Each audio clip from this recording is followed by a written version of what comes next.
The core committee member meeting is underway, but Sanyukt Kisan Morcha's meeting will also happen after that. Some crucial decisions will be taken after Prime Minister's announcement to repeal the 3 farm laws on the day of Guru Purab. I have with me Sanyukt Kisan Morcha farmer union leaders and we'll speak to them. राय साहब, पहले तो ये बताइए कि अब जब प्रधानमंत्री ने कह दिया है कि रिपील करेंगे 3 लॉज, तो सबसे पहला जो मुद्दा अभी रह गया है आप लोगों के एजिटेशन का, वो क्या है और वो आप किस तरीके से अब सामने रखना चाहते हैं? देखिए, अभी बहुत सारे मुद्दे बाकी हैं, क्योंकि जब हम पंजाब से चले थे दिल्ली की तरफ, तो हमारा जो डिमांड चार्ट है हमने इनको दिया था, 8 मांगें थी उसमें। तो उसमें से भी बहुत सारी मांगें अभी बाकी हैं। स्वामीनाथन रिपोर्ट लागू करवानी है, किसानों के फार्मर के लिए डीजल पेट्रोल पे सब्सिडी चाहिए, जो लोगों को नाजायज़ पर्चे दर्ज करके अंदर रखा हो उनको छुड़ाया जाए। ऐसी बहुत सारी मांगें हैं, लेकिन यहाँ आने पर हमारी मांगें और बढ़ गई। वो कैसे बढ़ गई? क्योंकि यहाँ पर जब आए तो उसमें बहुत सारे किसान शहीद हो गए, तो अब उनकी भरपाई कौन करेगा? उनका मुआवजा मिलना चाहिए। तो ये हमारी डिमांड है। फिर जितने आंदोलन के दौरान पर्चे हुए हैं पूरी कंट्री में, पूरे भारत में, सभी स्टेटों में, तो वो सबको हमको रद्द करवाना है, पर्चे सब। और इन्होंने फिर NIA के नोटिस भेजे हैं, जो इनमें लंगरों में हमारी सपोर्ट करते थे, जो सिंगर हमारी सपोर्ट करते थे, जो हमारे प्रेस वाले भाई हमारी सपोर्ट करते थे, सबको इन्होंने NIA के नोटिस भेजे थे आंदोलन को कमज़ोर करने के लिए। अब सब वो वापस करवाने हैं। तो इन्होंने कुछ काली सूची तैयार की है, जो NRI बाहर से, हमारे लोग यहाँ से पंजाब से, भारत से बाहर गए हुए हैं, जिन्होंने हमारी फाइनेंशियल सपोर्ट की है, उनको इन्होंने काली सूची में डाल दिया, ब्लैक लिस्ट में डाल दिया।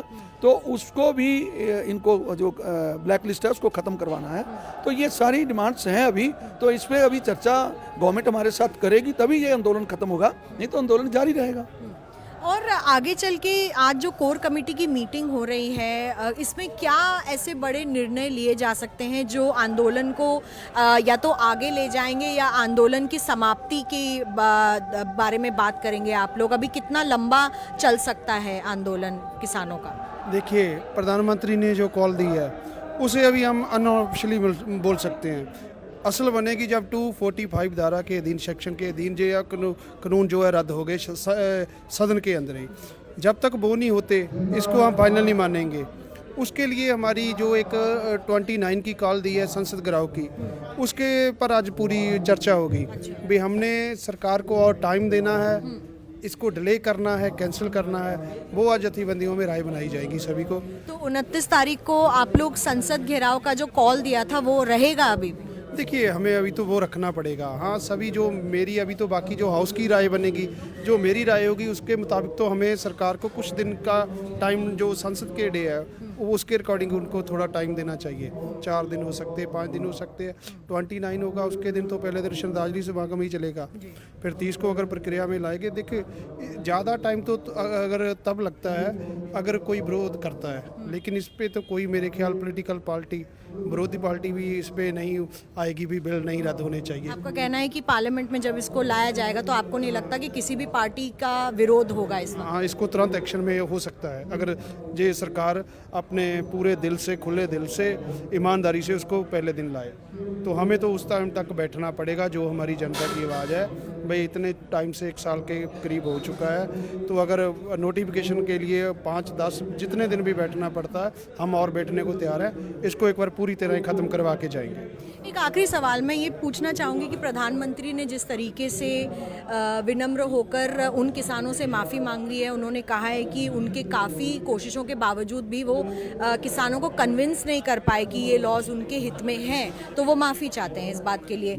किस तरीके से आप लोग देखते हैं पूरा जो आंदोलन चला है, काफ़ी किसानों की जान गई है, काफ़ी लोगों पे मुकदमे हुए हैं, काफ़ी लोगों को नुकसान पहुंचा है प्रॉपर्टी का भी, तो किस तरीके से आप इसको देखते हैं? देखिए, प्रधानमंत्री जी ने बड़ी देरी कर दी इसमें, क्योंकि अगर जब हम यहाँ पर आए थे तभी इनको अपील करते तो ये इतना नुकसान नहीं होता, इतने जो FIR लॉज की इन्होंने किसानों पर वो नहीं होती। और मैं समझता हूँ कि ये बड़ी देरी से फैसला लिया। चलो, फिर भी हमारे कहावत है, देर आए दुरुस्त आए। तो देश के प्रधानमंत्री हैं, उन्होंने माफ़ी मांगी है, ये काफ़ी अच्छी बात है कि उन्होंने एहसास तो किया कि हमारे से गलती हुई है।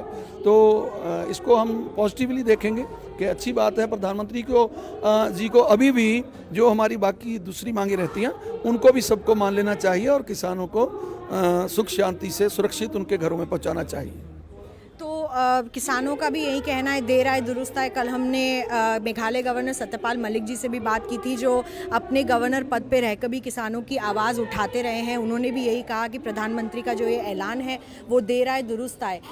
But I would also like to say that people gathered here have a hope and sense that tomorrow when the agitation goes forward, only good things come out of it, because still there are people, whether it's the Lakhimpur Kheri incident or whether it's the NIA notices that have been given to many of the people who had come here and helped the farmers protest through organizations and aids. They also need to be helped, and therefore these will also be issues along with the written guarantee of the minimum support price, the remuneration price that is being demanded by the farmers. So currently the stir is on, and the meeting here will decide what will be the future course of action in the coming days. With Ziauddin, this is Milan Sharma for India Today.